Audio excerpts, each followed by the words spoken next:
हे दोस्तों, अभी मैं आपसे एक बहुत ही सिंपल लेकिन काफी इंटरेस्टिंग क्वेश्चन पूछने वाला हूं जो साइकोलॉजी से रिलेटेड है। देखते हैं आप इसका आंसर दे पाते हो कि नहीं। ये सीरीज ऑफ नंबर्स है, अलग अलग डिजिट्स है इसमें। आप बताओ इन आठों नंबर्स में से जो तीन तीन डिजिट के हैं उनमें कोई एक चीज आपको कॉमन दिख रही है? कोई एक पैटर्न है जो रिपीट हो रहा है? 724, 947, 746, 843, 394, 411, 054, 646। इन 8 के 8 तीन डिजिट नंबर्स में क्या एक चीज कॉमन है? बताओ। आप चाहिए तो वीडियो को पॉज कर सकते हो, थोड़ा सोच सकते हो। मिल गया आंसर? आई थिंक इसका आंसर आप लोगों को शायद आ गया होगा। वेल, ये थोड़ा इजी था। इन सभी तीन डिजिट के नंबर में 4 कॉमनली बार बार रिपीट हो रहा है, राइट? अब मैं आपको एक और सीरीज ऑफ नंबर्स दिखाता हूँ, सीरीज बी। ये आपको स्क्रीन पे जो नंबर्स दिख रहे हैं इसके अंदर भी पैटर्न ढूंढने की कोशिश करो जो रिपीट हो रही है इन 8 के 8 सीरीज ऑफ नंबर्स में। पॉज करके भी थोड़ा टाइम देना है तो दे सकते हो। अब ये वाला थोड़ा डिफिकल्ट लग रहा होगा आपको, राइट? अगर आप इसमें नोटिस करोगे तो इनमें से कोई भी नंबर्स में 6 नहीं है। 6 यहाँ पे रिपीटेडली मिसिंग है। कोई भी तीन डिजिट के नंबर में 6 नहीं है और यही एक पैटर्न था। क्या आप इस पैटर्न को फाइंड आउट कर पाए थे? वेल, मोस्ट प्रोबेबली आप नहीं कर पाए होंगे, मैं भी नहीं कर पाया था। बट ऐसा होता क्यों है?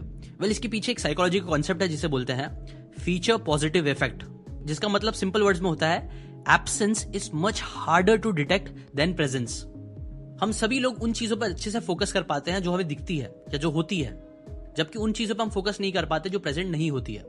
जैसे कि फॉर एग्जाम्पल, आपने नोटिस करा होगा कि यार आंखें जब हमारी काम कर रही होती है नॉर्मली, तब हम उसकी इतनी केयर नहीं करते, हमें समझ में नहीं आता है। लेकिन जैसे ही आंख में कुछ प्रॉब्लम हो जाए, दांतों में कुछ प्रॉब्लम हो जाए, दर्द चालू हो जाए, तब हमें रियलाइज होता है कि यार बिना दर्द के जो दांत थे वो कितने ज्यादा इंपॉर्टेंट और कितने ज्यादा नेसेसरी है।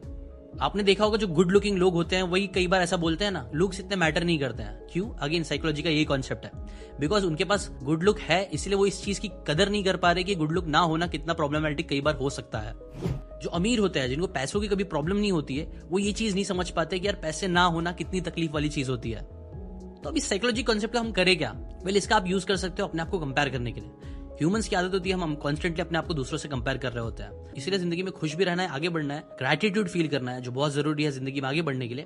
तो उन चीजों की कंपैरिजन भी जरूर करना जो आपके पास है लेकिन दूसरों के पास नहीं है। अगर आपके पास सही सलामत 2 हाथ है, आंखें हैं, तो उस चीज के लिए ग्रैटिट्यूड फील करो और पॉजिटिव फील करो। हाँ, कुछ चीजें आपकी लाइफ में एब्सेंट है इसलिए आपको उसकी कदर नहीं हो रही है, बट इसके लिए आप दूसरों की स्टोरीज भी सुनना स्टार्ट करो, उन लोगों की स्टोरीज जिन्होंने अपनी लाइफ में स्ट्रगल किया है। इससे आप साइकोलॉजिकली और बहुत ज्यादा मैच्योर हो पाओगे और अपनी जिंदगी में आगे बढ़ पाओगे। अभी मैं आपसे 10 और साइकोलॉजी से रिलेटेड क्वेश्चन पूछने वाला हूं जो आपको साइकोलॉजिकली और मैच्योर करेंगे और लाइफ में आगे बढ़ने में हेल्प करेंगे। इन्हें भी आप हैक्स और ट्रिक्स की तरह यूज कर सकते हो अपनी जिंदगी में, और चीजों को इंटरेस्टिंग करने के लिए हम इसे एज अ गेम देखेंगे।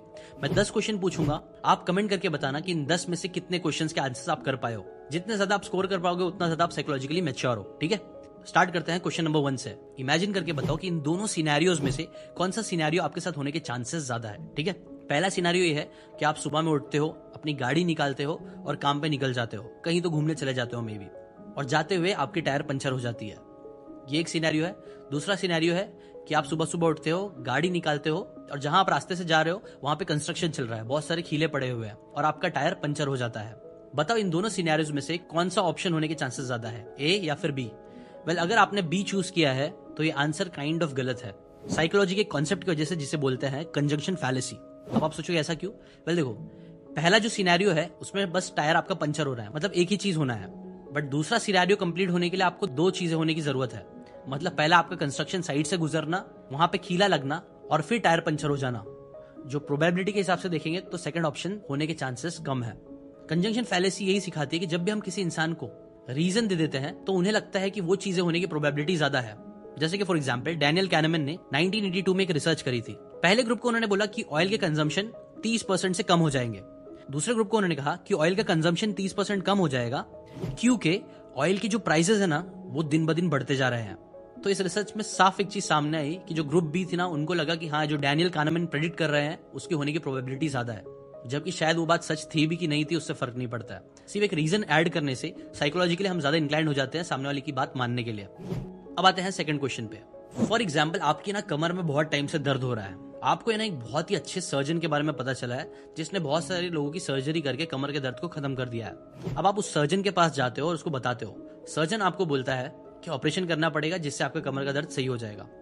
वहीं पे दूसरी तरफ आपके जो घर वाले हैं वो आपको बोल रहे हैं सर्जरी मत कराओ। उनके जो चाचा के लड़का है ना, उसको भी यही प्रॉब्लम हुई थी जिसको उसने एक डॉक्टर को दिखाया था जिससे वो सही हो गया। अब आप बताओ इन दोनों में से कौन सा ऑप्शन आप चूज करोगे? जो हाईली स्किल्ड सर्जन है उसकी बात मानोगे या फिर अपने घर वालों की बात मानोगे? अगर आपके साथ जबरदस्ती नहीं हो रही है तो, और आपके पास चॉइस है चूज करने की, बताओ क्या करोगे? वेल, अगर आपने ऑप्शन ए चूज करा है तो आपको साइकोलॉजी के कॉन्सेप्ट समझने की जरूरत है जिसे बोलते हैं डिफॉर्मेशन प्रोफेशनल। कई बार है ना, हम लोग है ना प्रोफेशनल जो लोग होते हैं उन पे बहुत ज्यादा यकीन करते हैं, बिकॉज हमें लगता है कि वो लोग बहुत स्मार्ट है और उनके पास बहुत एक्सपीरियंस है, जो कि सच भी होता है। लेकिन उसके साथ एक और चीज होती है जिसे हम एक मार्क ट्वेन के कोट से समझ सकते हैं, जो ये है कि if your only tool is a hammer, all your problems will be nails. मतलब अगर आपके पास प्रॉब्लम सॉल्व करने के लिए सिर्फ हथौड़ा है तो आपको सारी प्रॉब्लम्स नेल लगेगी, खीले जैसी ही लगेगी, जिसे आप ठोकने की कोशिश करोगे अपने उस एक टूल से। प्रोफेशनल्स के साथ भी कई बार यही होता है, क्योंकि वो एक फील्ड में माहिर होता है तो उन्हें पता होता है कि उस एक फील्ड की नॉलेज और एक्सपीरियंस का यूज करके कैसे उस प्रॉब्लम को खत्म किया जा सकता है। लेकिन सच तो यह है ना, उस टूल से बेटर टूल्स अवेलेबल होते हैं मार्केट में, और ये चीज कॉमनली होती भी है। कई बार ना, जो लोग कमर के दर्द होते हैं और कई सारी चीजें होती है जिसमें सर्जरी की जरूरत नहीं होती है, वहां पे भी लोग सर्जरी करा लेते हैं, जिसके बाद उनको बहुत ज्यादा कॉम्प्लिकेशंस आने लग जाते हैं फ्यूचर में। जबकि बिना सर्जरी के भी और भी ऑप्शंस अवेलेबल होते हैं, साइंटिफिक ऑप्शंस ही अवेलेबल होते हैं जिसका यूज आप कर सकते हो और आपको करना भी चाहिए। अब आते हैं नेक्स्ट क्वेश्चन पे, जो दिखाता है साइकोलॉजी के एक और कॉन्सेप्ट को जिसे बोलते हैं बेस रेट निग्लेक्ट। इमेजिन करो आपका एक पहचान वाला आदमी है जो अफ्रीका के जंगलों में गया है घूमने के लिए। अब वो वहां पे जाके 3 जानवरों को देखने जाता है। पहला शेर, जिसके साथ वो खेलने वाला है, दूसरा एलिफेंट और तीसरा हिप्पोपोटामस। ये तीनों के साथ ही वो इंटरेक्ट करने वाला है, मजे करने वाला है। बट गेस व्हाट, एक दिन बाद आपको पता चलता है ना कि इन तीनों में से एक जानवर ने उसकी जान ले लिया। अब आप बताओ कि उन तीनों में से किस जानवर ने उसकी जान ली होगी? प्रोबेबिलिटी के हिसाब से बताओ, शेर, अफ्रीकन एलिफेंट या हिप्पोपोटामस, किसने उसकी जान ली होगी? वेल, अगर आपके दिमाग में सबसे ऊपर शेर आ रहा है तो वापिस से सोचो, बिकॉज स्टैटिस्टिकली देखे तो शेर, हिप्पोपोटामस, एलिफेंट, इन सबसे ज्यादा जो चीज उसकी जान ले सकता है वो है पहले तो मच्छर। सबसे ज्यादा जाने मॉस्किटो लेता है, वो सबसे डेंजरस एनिमल है दुनिया का। उसके बाद जो सेकंड पे आता है वो है हिप्पोपोटामस, जो एस्टिमेट किया जाता है 3000 डेथ्स का कारण बनता है। उसके बाद आपको लगता होगा शेर आएगा, नहीं, उसके बाद भी शेर नहीं आता। उसके बाद आता है अफ्रीकन एलिफेंट, जो अराउंड 500 डेथ्स का रीजन बनता है। और उसके बाद आप बोल सकते हो क्रोकोडाइल आता है, और उसके बाद आता है शेर, जिसके जैसे 200 डेथ्स होती है। सो स्टैटिस्टिकली स्पीकिंग, वो जो आदमी था उसके मरने के चांसेस ज्यादा होंगे हिप्पोपोटामस और एलिफेंट से कंपेयर्ड टू शेर। अब ये मैं आपको क्यों समझा रहा हूँ, ये साइकोलॉजी कॉन्सेप्ट हम लाइफ में कैसे यूज कर सकते हैं, या समझना क्यों जरूरी है। आपने नोटिस करोगे कई बार हमें ना कुछ सिम्टम्स दिखते हैं हमारे अंदर, शायद सर दुख रहा है या फिर बुखार आ रहा है या फिर यहाँ वहां पे दर्द हो रहा है, कुछ ना कुछ होता है, तो हम क्या करते हैं, हम फौरन जाके गूगल करने लगते हैं। और गूगल करने के बाद जो सिम्टम्स जिस बीमारी से मैच करते हैं वो हमारे कई बार पसीने छोड़ देता है। हमें लगता है कि यार अब तो हम गए, मरने वाले हैं, क्योंकि ऐसे ऐसे सिम्टम्स से हमारी जो बीमारियां है वो मेल खाती है। बट हम ये भूल जाते हैं बेस रेट निग्लेक्ट को, जो ये बोलता है हाँ हो सकता है कि आपके सर में अगर दर्द हो रहा है तो आपको ब्रेन ट्यूमर हो, बट इसकी जो प्रोबेबिलिटी है वो बहुत कम है। मेडिकल फील्ड में इस कॉन्सेप्ट का बहुत ज्यादा यूज किया जाता है। आप डॉक्टर के पास जाओगे, आप बोलोगे सर में दुख रहा है, तो वो नहीं बोलेगा कि आपको ब्रेन ट्यूमर होने के चांसेस है, उसकी मेडिकेशन चालू करेगा, नहीं, वो आपको माइग्रेन, वायरल इन्फेक्शन या फिर उन बीमारियों की पहली दवा देगा जिसकी स्टैटिस्टिकली होने की प्रोबेबिलिटी ज्यादा है। और ऐसे धीरे धीरे करके वो एक एक चीजों को एलिमिनेट करके ऊपर जाएगा रेयर बीमारियों की तरफ। तो इसे भी जरूर समझो।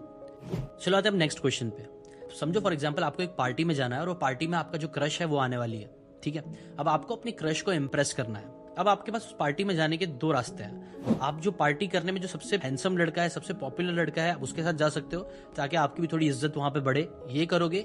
या फिर दूसरा ऑप्शन ये है, आप अपने एक दूसरे दोस्त के साथ जा सकते हो जो इतना पॉपुलर नहीं है, इतना ज्यादा गुड लुकिंग भी नहीं है आपके कंपैरिजन में। तो आप बताओ इन दोनों में से किसके साथ आप पार्टी में जाना पसंद करोगे? वेल, अगर आप पहला ऑप्शन चूज करते हो तो काइंड ऑफ ये गलत है कॉन्ट्रास्ट प्रिंसिपल के हिसाब से। कॉन्ट्रास्ट प्रिंसिपल ये बोलता है ना कि यूजुअली हम किसी भी इंसान को या किसी भी चीज को कंपेयर करते हैं दूसरों के रिलेटिव में। मतलब अगर मुझे जानना है कि एक माइक का प्राइस सही है कि नहीं, तो मैं उस चीज को तभी अच्छे से जज कर पाऊंगा जब मेरे पास 2-3 और ऑप्शंस होंगे माइक के।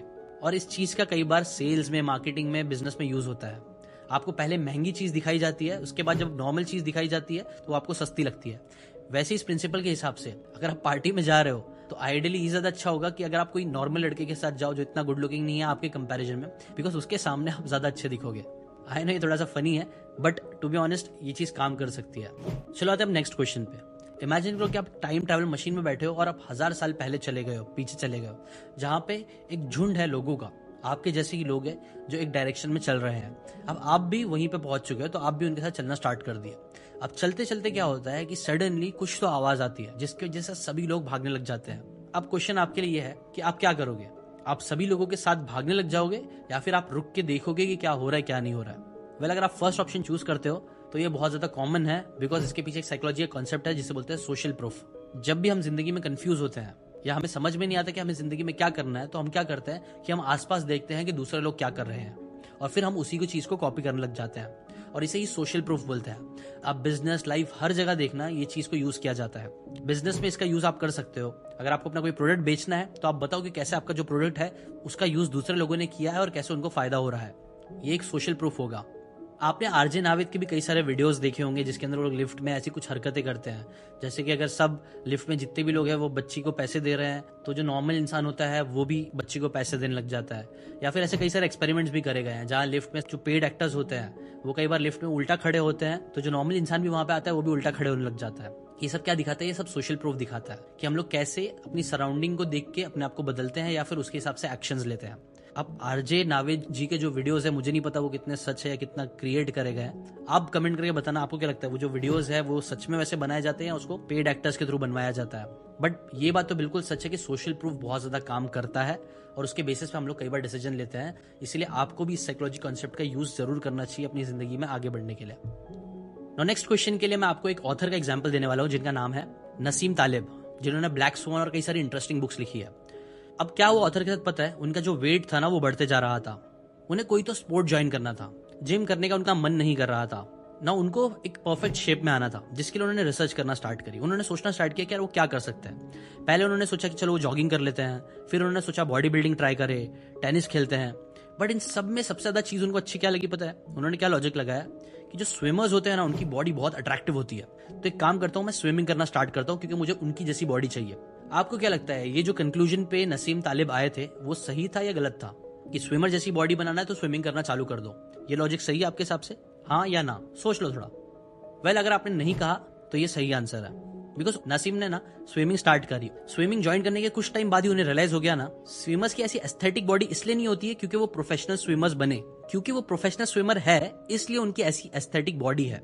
अभी आपको थोड़ा कंफ्यूजिंग लग रहा होगा बट अब और एग्जांपल देता हूं, आपको क्लियर होगा। एड्स में आपने देखा होगा कई सारे प्रोडक्ट्स एकदम ब्यूटीफुल ब्यूटीफुल लड़कियां लगाती हैं, तो प्रोडक्ट लगा रही हैं इसलिए ब्यूटीफुल नहीं है, बल्कि वो पहले से ब्यूटीफुल है इसलिए वो प्रोडक्ट लगा रही हैं। समझ में आ रहा है? उनको हायर इसलिए किया जाता है क्योंकि वो लोग ऑलरेडी अच्छे दिखती है।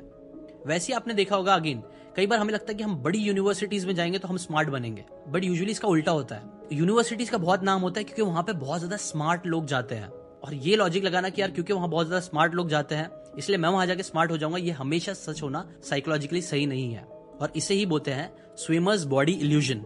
अब आते हैं नेक्स्ट क्वेश्चन पे। अभी ना आपको स्क्रीन पे 9-10 अलग अलग क्वेश्चंस दिखेंगे, ठीक है? क्या मैं अगर 5 मिनट आपको इन क्वेश्चन के आंसर्स देने बोलूं तो आप दे पाओगे? चलो पॉज करके एक बार पहले क्वेश्चंस पढ़ लो। अब ये जितने भी क्वेश्चन है उसमें से 5 या 5 से ज्यादा क्वेश्चन के आंसर्स आप दे सकते हो 5 मिनट के लिए, या कुछ मिनट्स के लिए तो दे ही सकते हो। वेल, अगर आपका आंसर है नहीं तो आप सही हो, बिकॉज इसके पीछे साइकोलॉजी का कॉन्सेप्ट है जिसे बोलते हैं टुवर्डल टेंडेंसी। आपने नोटिस करा होगा कई सारे आपके दोस्त होंगे, आपके रिश्तेदार होंगे, जिनको आप कभी भी पॉलिटिक्स की बात करो, क्रिकेट की बात करो, जियो पॉलिटिक्स की बात करो, इकोनॉमिक्स की बात करो, कोई भी एक नॉलेजेबल स्टेटमेंट उनके सामने रखो, वो आपको बता देंगे कि कैसे आप गलत हो, या फिर उनका जो ओपिनियन है या फिर उनकी जो नॉलेज है वो कैसे आपसे ज्यादा है। उनके पास कुछ ना कुछ बोलने के लिए हमेशा रहेगा, जैसे उनको हर एक फील्ड का नॉलेज है। जबकि सच तो यह है ना कि मैक्सिमम लोगों को मैक्सिमम चीजों के बारे में इतना नहीं पता होता है। जैसे एग्जाम्पल के लिए मैंने जितने क्वेश्चन स्क्रीन पे दिखाए गए थे उसमें से एक क्वेश्चन लेके आपको बताता हूँ। कई बार लोगों को लगता है कि जब एक्सीडेंट होता है तो उन्हें अपनी बॉडी को लूज छोड़ देना चाहिए, ऐसा मैंने भी सुना था। बट इसके बारे में अगर आप ये वाला वीडियो देखोगे, जिसकी मैंने आई बटन और डिस्क्रिप्शन में लिंक देखा है, जहाँ साइंटिफिकली इसको डिबंक करा गया है, तो आपको मालूम पड़ेगा कि नहीं, लूज छोड़ना बॉडी को इतना अच्छा ऑप्शन नहीं है, क्योंकि उसके वजह से आपकी जो सेंट्रल बॉडी है, आपका हेड है, उस पर इंजरी होने के चांसेस ज्यादा हो जाता है। जबकि कंपेयर टू अगर आप बॉडी को थोड़ा टाइट करोगे, वो भी स्पेसिफिक तरीके से, तब आप अपनी इंजरी को मिनिमम कर सकते हो। वो वीडियो देख लेना, आपको पता चल जाएगा।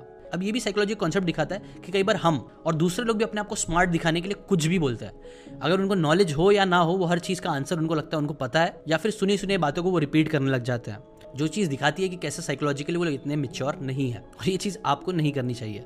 अब आते हैं नेक्स्ट क्वेश्चन पे। इमेजिन करो आप है ना एक दिन आइकिया गए हो या फिर कोई तो अच्छी सी जगह पे गए हो जहाँ पे आपको एक बहुत अच्छी चेयर दिखती है। अब आपको हमेशा से लगता था कि आपको चेयर खरीदना है, और आपको वो चेयर इतनी पसंद आती है कि आप उसको लेके आ जाते हो। लेकिन घर पे लाने के बाद वो जो चेयर है ना, वो आप यूज करते ही नहीं हो। इनफैक्ट वो चेयर बार बार आपके रास्ते में आते रहती है, आपके पैर पे वो चेयर बार बार लगते रहती है, जिसके जैसे वो जो चेयर है ना, वो ली तो आपने महंगी है, बट वो एट द एंड आपको तकलीफ दे रही है। कुछ टाइम बाद है ना, एक आदमी आता है और वो बोलता है कि मुझे वो चेयर बेच दे।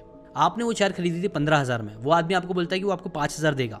तो क्वेश्चन ये है, क्या आप वो जो चेयर जो आपको बहुत पसंद आई थी, वो आप उस आदमी को बेच दोगे 5,000 में या नहीं? वेल अगर आपका आंसर है नहीं, तो इसके पीछे भी अगेन एक साइकोलॉजी का कॉन्सेप्ट है जिसे बोलते हैं संक कॉस्ट फैलेसी।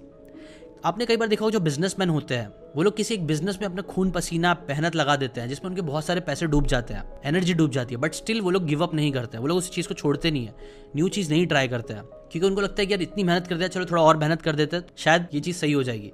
या फिर गैम्बलर्स लोग भी आपने देखा होगा ना, एक के बाद एक जुआ खेलते रहते हैं, उनके 1000 रुपए गए, 10,000 गए, उन्हें लगता है कि यार 10,000 चले गए, अब तो शायद मैं जीत जाऊंगा, इतने पैसे इन्वेस्ट कर चुका हूँ, चलो थोड़ा और खेल लेता हूँ, शायद जीत जाऊंगा। ये सारी चीज़ें क्या है, साइकोलॉजी का कॉन्सेप्ट है जिसे बोलते हैं संक कॉस्ट फैलेसी, जो बताता है कि हम लोग जब भी जितना टाइम एनर्जी पैसा किसी एक चीज़ में इन्वेस्ट कर देते हैं, उतना वो चीज़ हमें छोड़ना हमारे लिए उतना मुश्किल हो जाती है, और कई बार वो चीज़ हमें बहुत तकलीफ भी देती है, बट स्टिल हम लोग उसे नहीं छोड़ते हैं। अब ये चीज़ बिजनेस में, रिलेशनशिप में, हेल्थ में, हर जगह अप्लाई होती है, जिसे आपको समझना चाहिए संक कॉस्ट फैलेसी। अगर कोई चीज़ आपको तकलीफ दे रही है, जैसे वो चेयर, अगर वो आपको तकलीफ दे रहा है, वो यूज़ में ज़रा भी नहीं आ रहा है और आपको पता है आने वाले कई साल में भी वो यूज़ में नहीं आने वाला है, तो बेटर ऑप्शन ये है कि आप उसे 5,000 में बेच दो, अपने पैर का बार बार जो दर्द हो रहा है वो कम करो, और 5,000 से कुछ और चीज़ खरीद लो जो आपके लिए यूज़फुल हो। अब आते हैं नेक्स्ट क्वेश्चन पे। समझो फॉर एग्जाम्पल आप एक बिजनेस ओनर हो, आपका जो बिजनेस है वो कुछ टाइम से अच्छा नहीं चल रहा है, आपके पास एक आदमी आता है और वो बोलता है कि मैंने बहुत सारे बिजनेसेस वालों से बात करी हुई है, मुझे पता है कि मैं आपके बिजनेस को कैसे ऊपर लेके आ सकता हूँ, आपके बिजनेस में ना आप ये सारी चीज़ों को गलत कर रहे हो, मैं आपको एक ऐसा सिस्टम दूंगा ना जिससे आपकी ये सारी प्रॉब्लम्स खत्म हो जाएगी। लेकिन हाँ, जब हम ये सिस्टम को अप्लाई करेंगे तो हो सकता है कुछ टाइम के लिए आपका बिजनेस पहले से भी और ज़्यादा खराब हो जाए, लेकिन अगर आप मुझ पर भरोसा रखोगे तो पक्का कुछ ना कुछ टाइम बाद ये सारी प्रॉब्लम आपकी सॉल्व हो जाएगी। अब मेरा क्वेश्चन ये है कि क्या आप ऐसे इंसान को हायर करोगे कि नहीं करोगे? वेल अगर आप इसे हायर करने का सोच रहे हो तो पहले साइकोलॉजी का कॉन्सेप्ट समझ लो जिसे बोलते हैं it will get worse before it gets better fallacy, जहाँ पे कई बार है ना हमें ऐसा लगता है ना कि कोई भी चीज़ अच्छी होने के लिए पहले बुरा होना ज़रूरी है। इस चीज़ का कई बार लोग फ़ायदा उठाते हैं, जैसे कि फॉर एग्जांपल वो जो आदमी आया था, आप उसे हायर कर लेते, वो आपको सिस्टम दे देता।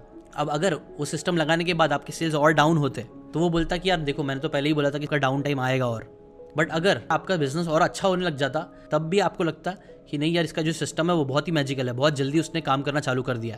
तो अगेन इस फैलेसी से भी आपको थोड़ा संभल के रहना चाहिए। अब देखो मैं ऐसा नहीं बोलूँगा कि हर इंसान जो आपको ये चीज़ बोलेगा वो गलत ही है, क्योंकि प्रैक्टिकली ये होता भी है कई बार। जब आप कोई एक पुरानी चीज़ से हटके कोई नया सिस्टम लाते हो तो उससे प्रॉब्लम्स होती है। बस इस टाइम पे भी आपको ध्यान रखना है इस फैलेसी के बारे में, और जेन्युइनली आपको और अच्छे से समझना है कि वो जो सिस्टम या जो भी काम करने वाला है वो जेन्युइनली दूसरों के लिए काम करी है कि नहीं करी है। अब आते हैं नेक्स्ट क्वेश्चन पे जिसका नाम है इल्यूजन ऑफ कंट्रोल।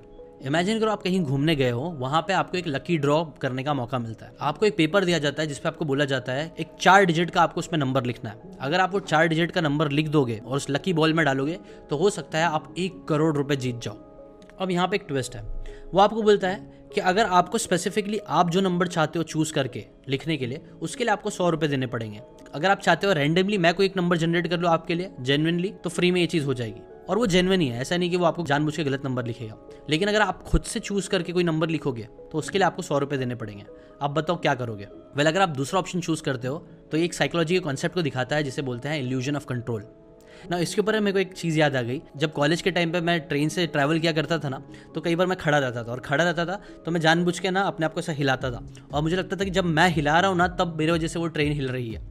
और मुझे लगता है एक बहुत ही फनी सा लेकिन एग्जाम्पल है जो इल्यूजन ऑफ कंट्रोल का, जहाँ एक्चुअल में मेरे हिलाने से ट्रेन नहीं हिल रही थी, बट मुझे ऐसा लग रहा था क्योंकि मैं हिला रहा हूँ इसलिए ट्रेन हिल रही है। और इसे ही बोलते हैं इल्यूजन ऑफ कंट्रोल। कई बार है ना बहुत सी चीज़ें हमें लगता है कि हमारे कंट्रोल में है जबकि होती नहीं है। कई बार हमें लगता है कि यार गवर्नमेंट को हम कंट्रोल कर रहे हैं, हम चूज़ कर रहे हैं कि कौन गवर्नमेंट होगी, बट कई बार शायद ऐसा होता नहीं है। कई बार इस फैलेसी का यूज़ किया जाता है हमें दिखाने के लिए हम कंट्रोल में है, बट कई बार हम कंट्रोल में होते नहीं हैं। अब इससे रिलेटेड एक बहुत इंटरेस्टिंग से एक्सपेरिमेंट भी करा गया था, जहाँ 2 ग्रुप्स बनाए गए थे। पहले ग्रुप को साउंड बूथ में रखा गया और बोला गया था कि आवाज़ तुम्हें लगता है जब तेज़ हो जा रही है, बहुत तेज़ हो जा रही है, आप बैर नहीं कर पा रहे हो, तो आप हमें आवाज़ दे देना, हमें चिल्ला देना, हम साउंड को बंद कर देंगे। वहीं दूसरे ग्रुप को क्या किया, उन्हें भी साउंड बूथ में रखा गया, बट वहाँ पे उन्हें एक रेड बटन दे दी गई। उन्हें बोला गया था कि ये रेड बटन आपको कंट्रोल करने में हेल्प करेगा, मतलब जब भी साउंड बहुत ज़्यादा तेज़ हो जा रही है आप बटन को बंद करोगे तो साउंड अपने आप बंद हो जाएगी ना। इस एक्सपेरिमेंट में क्या देखा गया, जो दूसरा ग्रुप था ना जिसको रेड बटन दिया गया था, वो लोग उस साउंड बूथ में ज्यादा देर तक रुके हुए थे, ज्यादा आवाजें झेल पाए, क्योंकि उनको लगा कि कहीं ना कहीं उनके पास कंट्रोल है। अब अगेन ये प्रिंसिपल का यूज आपको पॉजिटिवली नेगेटिवली दोनों समझना चाहिए। बस ये थे 10 क्वेश्चन, आप कमेंट करके बताना इनमें से कितने क्वेश्चन के आंसर आप सही पकड़ पाए, सही से बता पाए। अपना स्कोर जरूर बताना 10 आउट ऑफ कितना आया, ठीक है। अब देखो जितने भी साइकोलॉजी के प्रिंसिपल्स मैंने आपको बताया है वो मैंने आपको the art of thinking clearly इस बुक से बताया है। पिछले संडे का भी जो मैंने वीडियो बनाया था वो इसी टॉपिक में बनाया था, जहां मैंने 10 और क्वेश्चंस बताए थे। अगर आपने वो वीडियो नहीं देखा तो आप जाके देख सकते हो, आई बटन या डिस्क्रिप्शन में उसकी लिंक होगी। और अगर आप चाहते हो और साइकोलॉजी के कॉन्सेप्ट आपके साथ शेयर करूं तो ज़रूर बताना, बिकॉज इस अकेली बुक में 99 अलग अलग प्रिंसिपल्स बताए गए हैं साइकोलॉजी से रिलेटेड। अगर आपको ये पसंद आया होगा वीडियो तो लाइक करके इस वीडियो को 10,000 लाइक्स तक जरूर पहुंचा देना, ताकि मैं फटाक से इसका नेक्स्ट पार्ट भी बना दूं। तब तक के लिए आप वो पुराना वीडियो अगर आपने नहीं देखा तो वो देख सकते हो, जो आपको यहाँ पे दिख रहा होगा। अभी के लिए इतना ही, मिलते हैं नेक्स्ट वीडियो में। Till then bye bye.